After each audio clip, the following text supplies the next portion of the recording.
हे दोस्तों, पैसों को लेकर हमारी कंट्री में बहुत प्रॉब्लम हो रही है।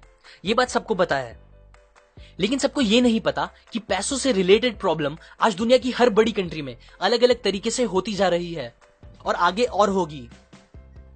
हम सबको पता है कि चीजों के दाम पिछले कई सालों से बस बढ़ते ही जा रहे हैं, लेकिन हम सबको ये नहीं पता कि ऐसा एक्चुअल में हो क्यों रहा है या इससे बचने के लिए हमें क्या करना चाहिए। क्योंकि महंगाई का बढ़ते रहना रुकने वाला भी नहीं है और आने वाले टाइम में इन्फ्लेशन इतना ज्यादा बढ़ने वाला है कि नॉर्मल लोग अपनी नॉर्मल सैलरी से ठीक ठाक खाना भी नहीं खरीद पाएंगे। हम सब जानते हैं कि अमीर अमीर होता जा रहा है और गरीब होता जा रहा है, लेकिन हम सबको ये नहीं पता है कि एग्जैक्टली हो कैसे रहा है। और पता है सबसे बुरी बात क्या है कि ये सारे क्वेश्चंस के आंसर हम अच्छे से जानने की कोशिश भी नहीं करते। और यही इग्नोरेंस एक मेन रीजन है जिसकी वजह से हम इस सिस्टम के स्लेव बन के रह गए हैं, जो चीजें सुधारने के लिए कुछ भी नहीं कर पा रहा। इसीलिए आज के और आने वाले वीडियोस में मैं आपको पैसों को लेकर, हमारे मॉनेटरी सिस्टम को लेकर और वर्ल्ड इकोनॉमी के कुछ ऐसे सीक्रेट्स और आंसर्स बताऊंगा जिनका पता होना हम सबके लिए हद से ज्यादा जरूरी है। क्योंकि ये सीक्रेट्स का ना पता होना आज हम सबकी जिंदगी पे बहुत ज्यादा नेगेटिव इंपैक्ट कर रहा है और आगे और बहुत ज्यादा करेगा। So let's begin with the hidden secrets of money. इंसान की ट्रू वेल्थ उसका टाइम और उसकी फ्रीडम होती है, जो आज उससे लिटरली चुराई जा रही है, बहुत इजीली और इनफैक्ट लीगली। अब अगर आप सोच रहे हो कि ऐसा कैसे पॉसिबल है, तो ये समझने के लिए पहले आपको पैसों की हिस्ट्री पता होना जरूरी है। ज्यादातर लोगों को पता ही होगा कि पहले जमाने में इंसान लेन देन करने के लिए बार्टर सिस्टम का यूज करता था, जहां एक सामान खरीदने के लिए हमें कोई दूसरा सामान देना पड़ता था।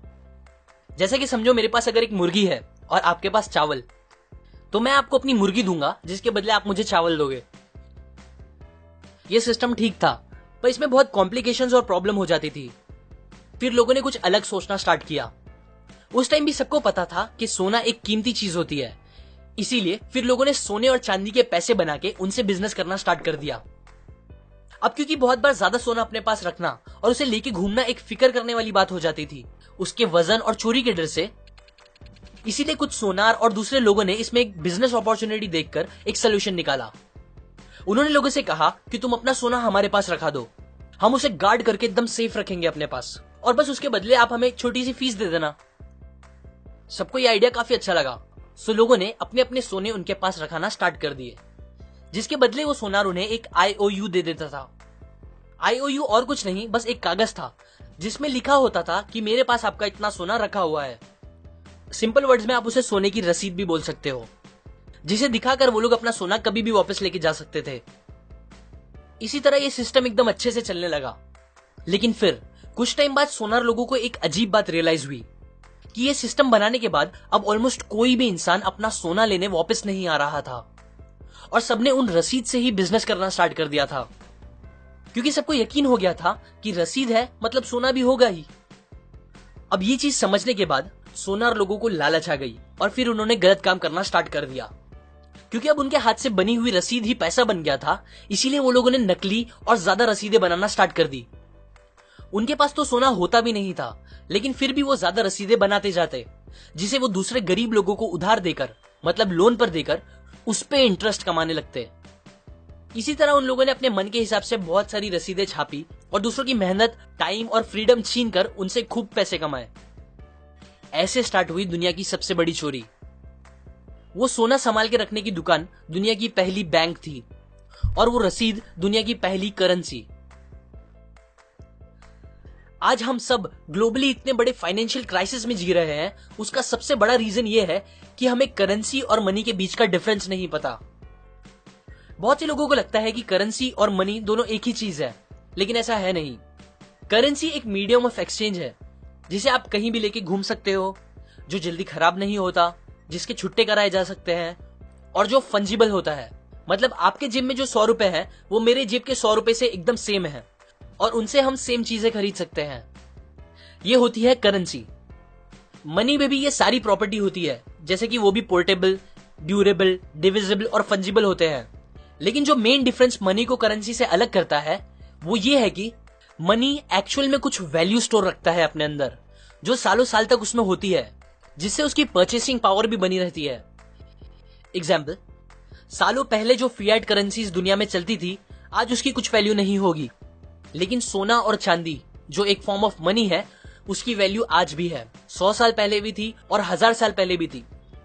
जबकि फिएट करेंसीज बस कागज के टुकड़े होते हैं जिन्हें गवर्नमेंट्स और बैंक्स मिलके जितना चाहे उतना छापती रहती है, जिसकी वजह से उनकी वैल्यू आज तो है पर कुछ टाइम बाद नहीं होगी, जैसा कि हजारों सालों से चलता आ रहा है। लेकिन सोना और चांदी, ये दो चीज ने 5000 साल से अपनी वैल्यू बनाई रखी है और ये दोनों ही एक्चुअल मनी है, बिकॉज कोई भी इन्हें जितना चाहे उतना छाप नहीं सकता मशीन से। क्योंकि गवर्नमेंट्स और बैंक्स मिलके जितने चाहे उतने करेंसीज छाप सकती है, इसीलिए ज्यादातर होता भी यही है कि लालच और अलग अलग रीजंस की वजह से गवर्नमेंट बहुत सारी करेंसीज छपवा के मार्केट में लगातार लाती ही रहती है, जिसे उस करेंसीज की क्वांटिटी बहुत ज्यादा बढ़ने लगती है। अभी अगर आपको लग रहा है कि क्या फर्क पड़ता है, ज्यादा करेंसी होना मतलब अच्छा ही है, ज्यादा नोट मतलब ज्यादा पैसे, तो आप गलत सोच रहे हो। क्योंकि महंगाई बढ़ते रहने का मेन रीजन और डेफिनेशन यही है कि करेंसीज की सप्लाई बढ़ते जाना। जितनी ज्यादा करेंसीज बढ़ेगी कंट्री में, उतना ज्यादा चीजें महंगी होती जाएगी। एग्जाम्पल, समझो एक पुल है, लेकिन ये नॉर्मल पानी का पुल नहीं है बल्कि करेंसीज का पुल है, और उसमें एक बड़ा सा स्पॉन्ज रखा हुआ है जो कि है चीजों के दाम। सो होता यह है कि जैसे जैसे करेंसीज बढ़ने लगती है, चीजों के दाम भी उसे सोख के खुद भी बढ़ते जाते हैं। फिएट करेंसीज का ये गेम बैंक्स के कॉन्फिडेंस और हमारे लैक ऑफ नॉलेज की वजह से चल रहा है। क्योंकि बैंक्स आपसे ये छुपाती नहीं है, बल्कि वो तो एकदम खुल्लम खुल्ला बताती है कि ये करेंसीज फिएट है, मतलब उनके पीछे कोई सोना नहीं रखा हुआ है। पर फिर भी हम इस बात को समझ नहीं पाते और उन रसीद को अपनी जान से ज्यादा वैल्यू देने लगते हैं, जबकि उसकी खुद की वैल्यू धीरे धीरे खत्म होती जा रही है और होती ही रहेगी इन्फ्लेशन की वजह से। सो टू कंक्लूड, अब हमें क्या करना चाहिए? सबसे पहला काम, आप खुद इस टॉपिक को एकदम अच्छे से समझो और फिर जितना हो सके उतना इस नॉलेज को लोगों के साथ शेयर करके उन्हें भी एजुकेट करो। क्योंकि कहा जाता है कि ये सीक्रेट्स जो मैंने आज आपको बताए और आगे आने वाली वीडियोस में बताऊंगा, ये सब बातें 10 लाख में से बस एक जन को अच्छे से पता चल पाती थी। इसीलिए ही हम इस सिस्टम के अभी भी स्लेव बने हुए हैं और कुछ भी नहीं कर पा रहे। लेकिन क्योंकि अब इंटरनेट और सोशल मीडिया का जमाना है, हम इन बातों को इजीली फैला के अपने खुद के, अपनी फैमिली और कंट्री के फ्यूचर को बेटर बना सकते हैं। सो इसीलिए जितना हो सके इस वीडियो को शेयर करो, क्योंकि जब तक सबको इस टॉपिक के बारे में अच्छे से पता ही नहीं चलेगा, तब तक हम इससे बचने के लिए कुछ कर भी नहीं पाएंगे। दूसरा, जॉब से ज्यादा बिजनेस करने का सोचो, अमीर बनो, अपने लिए नहीं तो दूसरों के लिए और कंट्री के लिए। क्योंकि बिजनेस करने से ही आपको इस सिस्टम से लड़ने के काफी लूपहोल्स मिलेंगे, ना कि जॉब करने से। तीसरा, थोड़ा इन्वेस्टमेंट गोल्ड और सिल्वर में रखो, क्योंकि वो ही रियल मनी है जो अपनी परचेसिंग पावर लंबे टाइम तक बनाए रख सकती है और जिसे गवर्नमेंट जब चाहे जितना चाहे प्रिंट या रातों रात बंद नहीं कर सकती। ये बातें मैंने आपको माइकल मलोनी की book guide to invest in gold and silver book से और उनके बनाए वीडियो से इंस्पायर होकर बताई है। अगर आप डिटेल में सारी बातें सीखना चाहते हो तो आप डिस्क्रिप्शन में जाके वो खरीद सकते हो, या अगर आप ऐसे ही मेरे थ्रू ये बातें सीखना चाहते हो तो आप मेरे चैनल के होम पे जाके उधर बने बेल पे क्लिक कर दें। इसे जब भी मैं नेक्स्ट वीडियो अपलोड करूंगा आपको उसका नोटिफिकेशन आ जाएगा। अभी के लिए लाइक करें, अपने व्यूज कमेंट करें इस टॉपिक को लेकर, शेयर करें इस वीडियो को अपने फ्रेंड्स एंड फैमिली के साथ, सब्सक्राइब करें। मैं और ऐसी काम की बातें आपके साथ शेयर करता रहूंगा, यूजुअली हर week. And finally, thanks for watching.